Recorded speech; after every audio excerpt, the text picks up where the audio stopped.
Welcome to part 2 of this mini-series in Healthy Hair Notes. I have made 3 hair accessories that every human with hair should own, and I am sharing with you. The second hair accessory I'll be sharing with you is a scrunchie.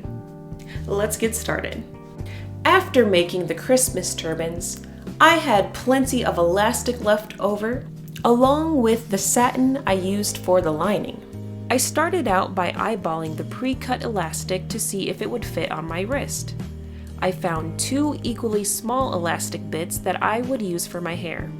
I made sure they had enough elasticity to wrap around at least twice. I cleaned up the ends of my scrap satin and felt confident enough to add just enough pins. I actually don't own any pins that are made for thin fabric yet, so I'm hoping this first set of pins will wear on their own so that I may continue to only use them on satin.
The tricky part was remembering how to close a scrunchie.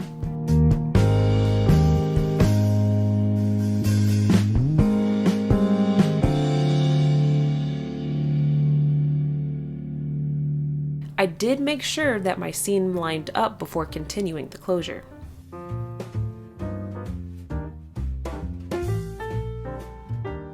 I know nowadays they have actually came up with scrunchies that don't even have the metal closure on them anymore because of how hair would get caught inside of the metal closures. For the mini scrunchies, I decided to try pressing the fabric first to easily tuck in the frayed ends of the fabric.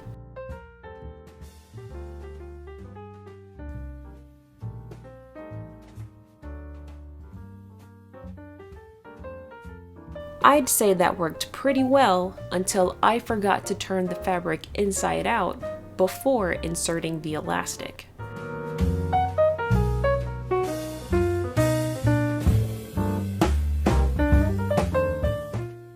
Luckily, I was still able to turn the fabric inside out.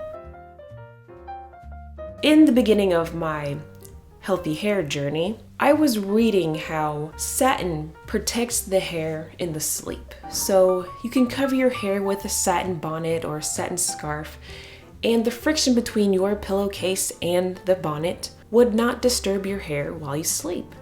So I thought, why not make a satin scrunchie that you could also wear while you sleep or out and about so that your hair will stay protected.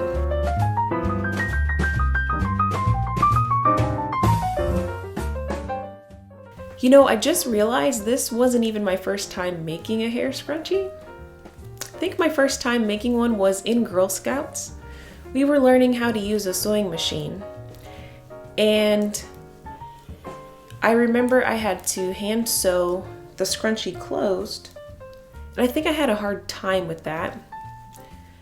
And I think that's why my memory had failed me during that B-roll you just saw. But these are small so that I can keep the ends of my hair together. In October of last year, I actually had a trim, and so especially with my hair being straight, it's harder to keep the ends of my hair from unraveling if I'm doing a braid or a twist. So I decided to make these scrunchies a little bit smaller so they can just, I guess, act as rubber bands. They actually turned out to be really secure and cause less friction to my hair, unlike a rubber band.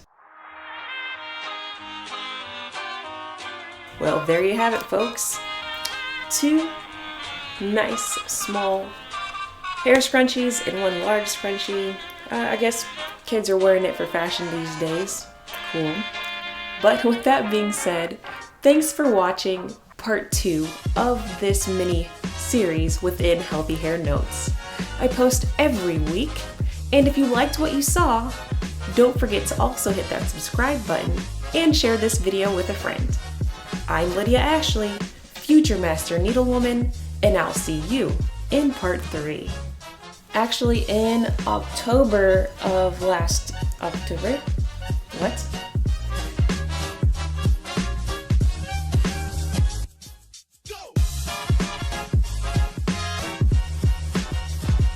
That's all.